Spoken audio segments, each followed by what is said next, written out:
Livro Mulheres Improváveis, capítulo 7.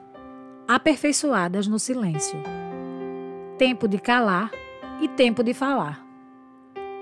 Geralmente, quando Deus trata sobre silêncio, Ele mesmo se encarrega de enviar-nos de diversas maneiras a mensagem sobre a importância de aprendermos a calar e silenciar.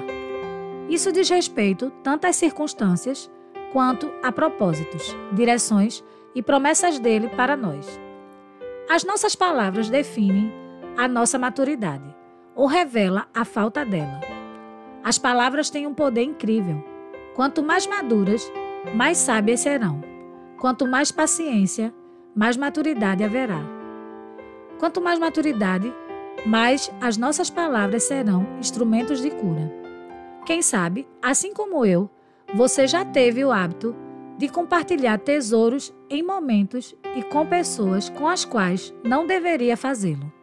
E Deus precisou usar um megafone para que você aprendesse a importância de guardar mais e falar menos. Não raramente, falamos sobre coisas que estão para acontecer e, de repente, o que estava certo para se tornar realidade foge completamente do rumo que estava tomando. Tudo porque falamos antes do tempo. Muitas coisas não vão adiante porque falamos quando elas deveriam ser geradas em silêncio. A verdade é que existe poder no silêncio, da mesma forma que existe poder quando falamos no tempo apropriado. Muitos problemas seriam evitados se soubéssemos guardar o que acabamos liberando em momentos errados. Calar ou falar no tempo certo é uma atitude sábia que nos livra de muitos conflitos e desentendimentos. Na multidão de palavras, a probabilidade de haver brigas, confusão, contendas e conflitos é muito maior. Por isso, muitas reuniões de família terminam em conflito. As mulheres improváveis devem aprender a guardar silêncio. Esta tem sido uma arma para mim nestes dias. Creio firmemente que Deus deseja nos equipar com essa habilidade em nossas mãos.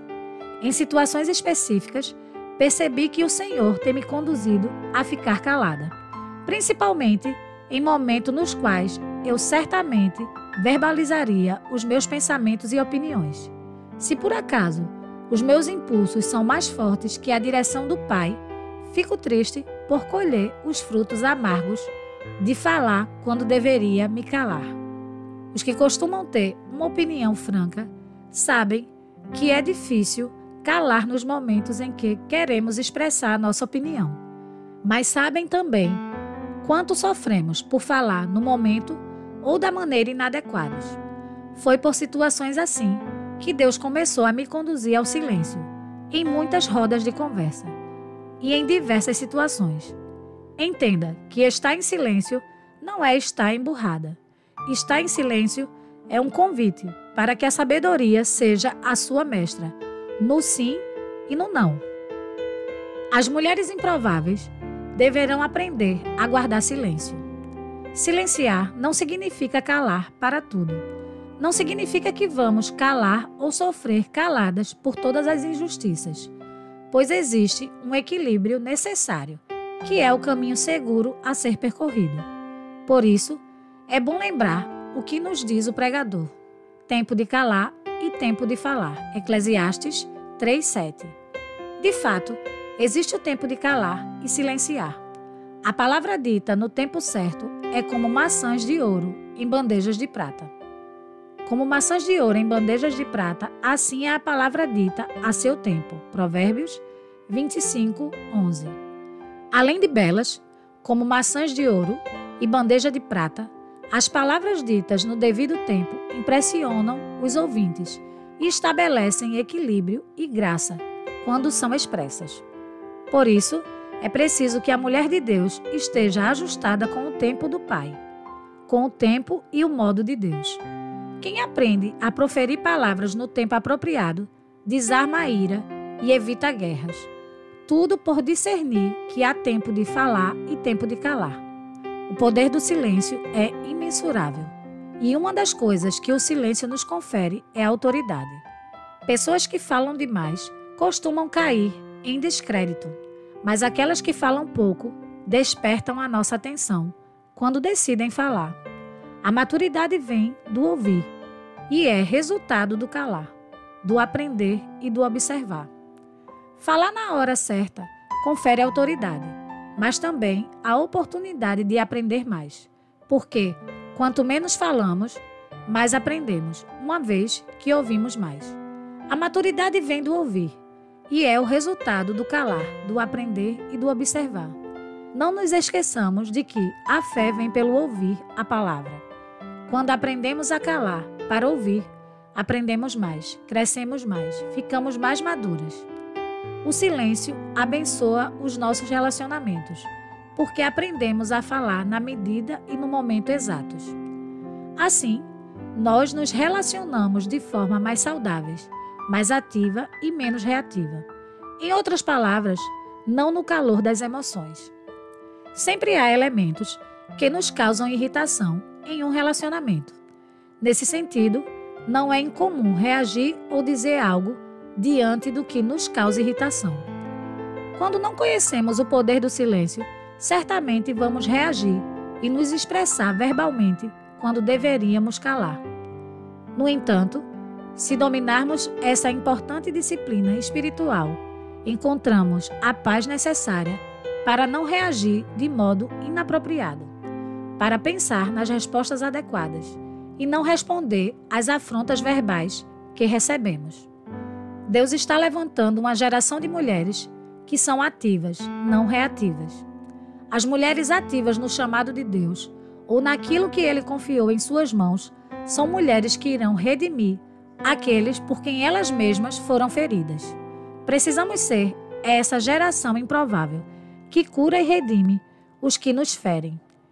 Quem fere só pode dar o que tem. Por isso, as que foram curadas por feridas alheias precisam se levantar para servir de ponte da restauração divina àqueles que tentam nos ferir. Quando vencemos o ímpeto de falar e aprendemos a andar no poder e na sabedoria do sossego interior, Deus nos confia seus segredos. Assim como só confiamos os nossos segredos aos que sabemos que poderão guardá-los. Deus confia os segredos dele a quem aprendeu a silenciar e compartilhar em tempo oportuno. Esferas de influência do silêncio. Todas temos uma esfera de influência em nossa vida. E Deus deseja que aprendamos a andar no poder do silêncio em cada uma delas. Deus deseja que aprendamos a andar no poder do silêncio. A primeira esfera na qual o silêncio tem um impacto positivo é no relacionamento com Deus. A maioria de nós tem uma ideia errada sobre a oração, que é, na verdade, uma das plataformas do nosso relacionamento com Deus.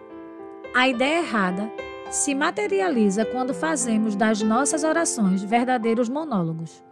Não paramos de falar, por isso, não paramos para ouvir. Na prática, nós nos esquecemos de que a oração é uma conversa com o nosso Pai. Quando alegamos que não conseguimos ouvir a Deus, é bem provável que o excesso de palavras nos impeça de parar para ouvir aquilo que Ele tem a nos dizer. Deus quer falar, mas é necessário aprender a ficar em silêncio na presença de Deus, porque ouvi-lo é indispensável para mantermos um relacionamento saudável com Ele. O silêncio nos ajuda a ouvir Deus quando, de fato, não é um silêncio da boca para fora. Quando silenciamos os nossos pensamentos no Senhor, não na nossa força. Se alguém se considera religioso, mas não refreia a sua língua, engana-se a si mesmo. Sua religião não tem valor algum. Tiago 1,26, NVI. A nossa família é a segunda esfera na qual precisamos ser aperfeiçoadas no silêncio, a fim de influenciá-la positivamente. A história da Sunamita, em 2 Reis 4:1-36, exemplifica perfeitamente a sabedoria que precisamos desenvolver em nossa casa. Ela havia ficado grávida por uma palavra do profeta Eliseu. Passado algum tempo, o menino cresceu e certo dia foi ao encontro do pai enquanto este trabalhava com os ceifeiros. O menino teve uma forte dor na cabeça e um servo da família, enviado pelo pai, o pegou e o levou até sua mãe. Depois de algumas horas, o menino faleceu no colo da sunamita. Ao ver que o filho havia morrido, a sunamita subiu ao quarto que ela e o marido haviam feito para Eliseu, o homem de Deus. Ela deitou o menino na cama, saiu, fechou a porta e foi até o profeta. A Bíblia diz que ela partiu para encontrar-se com o homem de Deus no Monte Carmelo. E quando ele a viu a certa distância, disse a Geazi, seu auxiliar, que fosse ao encontro dela e perguntasse se estava tudo bem com ela e com a família. Mesmo sabendo que o filho estava morto na cama do profeta, ela respondeu a Geazi: está tudo bem. Versículo 26. Alguns de nós podemos dizer que ela mentiu ou que não foi sincera, afinal, nada realmente estava bem. No entanto, muitas vezes precisamos aprender a ter a mesma postura da sunamita, que mesmo diante da morte do filho, ainda tinha esperança. Em muitas situações da vida, esta deve ser a nossa resposta: vai tudo bem. Há uma grande diferença entre não ser realista e estar à espera de ver a mão de Deus em meio à adversidade. É no silêncio que muitas mulheres ganharam um marido para Cristo ou reconstruíram um casamento. É no testemunho de mulheres sábias, não nas muitas palavras, que muitos homens serão arrastados para os pés de Jesus. Quando aprendemos a calar e andamos no poder do silêncio, somos aperfeiçoadas nele. E quando chegar o momento de falar, Deus respaldará as nossas palavras. Quando permitimos que o silêncio entre em nossa casa como bálsamo que cura as feridas e aprendemos a falar na hora certa, Deus derrama autoridade sobre nós e sobre as palavras que liberamos. Quando aprendemos a calar, andamos no poder do silêncio. Somos aperfeiçoadas em Deus. Igualmente acontece no que se refere às palavras que proferimos sobre os nossos filhos e a como nos comunicamos com eles, mesmo sabendo que muitas vezes os nossos filhos farão coisas que nos irritam e nos desafiam.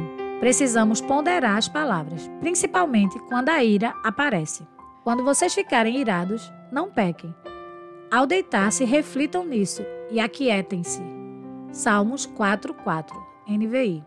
Falamos muitas coisas das quais nos arrependemos depois.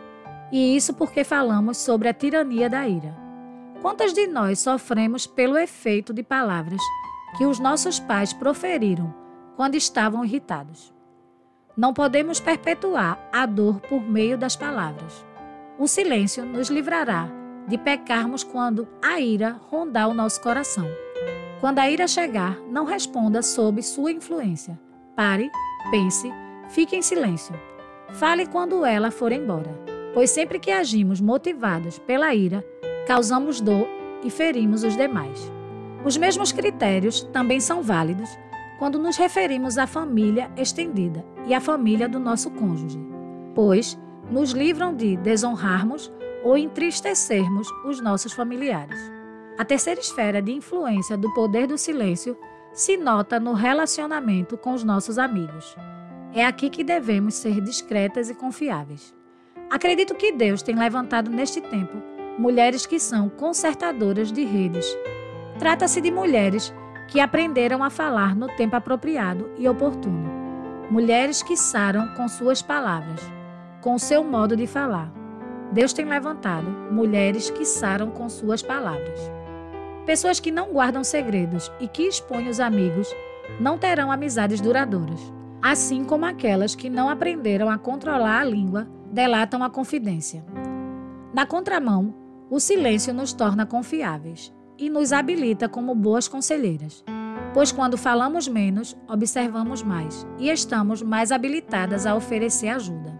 A última esfera que quero mencionar é a do âmbito profissional. Também precisamos andar no poder do silêncio na esfera do coleguismo. Nossa intimidade não deve ser exposta aos nossos colegas de trabalho, assim como não devemos expor nossa intimidade conjugal em rodas de conversa. No ambiente de coleguismo, quanto maior o silêncio, melhor. Um amigo sabe revelar os nossos erros e nos trata com amor e carinho, mas um colega de trabalho pode facilmente expor as nossas falhas e os nossos defeitos, pois não existe um vínculo de uma amizade consolidada. Quando sofremos injustiça ou quando somos alvos de mentira, perseguição, ofensa ou ainda quando somos caluniadas e alvo de todo tipo de problemas em um ambiente de trabalho, devemos silenciar. Ao silenciarmos diante de uma injustiça, damos a chance para que Deus nos justifique. Jesus apontou um caminho.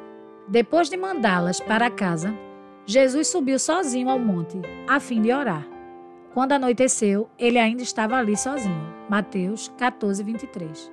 Jesus precisava estar em silêncio com o Pai, pois, por estar sempre cercado pela multidão, precisava de descanso. Assim, tinha o hábito de se retirar para os lugares solitários e orar. Em algum momento, Deus também nos separará do grupo ao qual pertencemos para nos orientar e sarar. Precisamos aprender que na quietude reside a nossa força. Ele faz isso para que nos voltemos inteiramente para Ele, antes que retornemos ao convívio com as pessoas e nos precipitemos naquilo que Ele quer restaurar. A chance de estragarmos o que Deus faz é grande. Por isso, o silêncio é o melhor caminho. Diz o soberano Senhor, o Santo de Israel: no arrependimento e no descanso está a salvação de vocês. Na quietude e na confiança está o seu vigor. Mas vocês não quiseram. Vocês disseram não. Nós vamos fugir a cavalo. E fugiram. Vocês disseram: cavalgaremos cavalos velozes. Velozes serão os seus perseguidores. Isaías 30, 15 e 16. Precisamos aprender que na quietude reside a nossa força. Quando não descansamos no Senhor e tentamos agir com as nossas forças, entramos em uma guerra para perder. Sempre que isso acontece, é provável que pioremos a situação. É tempo de sermos mulheres munidas com o poder do silêncio, aperfeiçoadas nele. Mulheres cujo silêncio é uma arma tanto de defesa quanto de ataque. Mulheres que guardam as palavras do Senhor, que liberam palavras que curam e saram. Mulheres improváveis são aquelas que se deixaram aperfeiçoar pelo silêncio, tornando-se parceira de Deus, com as quais Ele pode compartilhar seus segredos. A fraqueza que tanto quero esconder me convida a ser lapidada. A fraqueza que espero transformar em força me mostra que a maior força é ser fraca. A fraqueza que golpeia o meu orgulho me leva às salas da humildade. A fraqueza que desprezo me revela quem sou. A fraqueza convida a graça, e as duas me ensinam mais sobre o amor do que a força.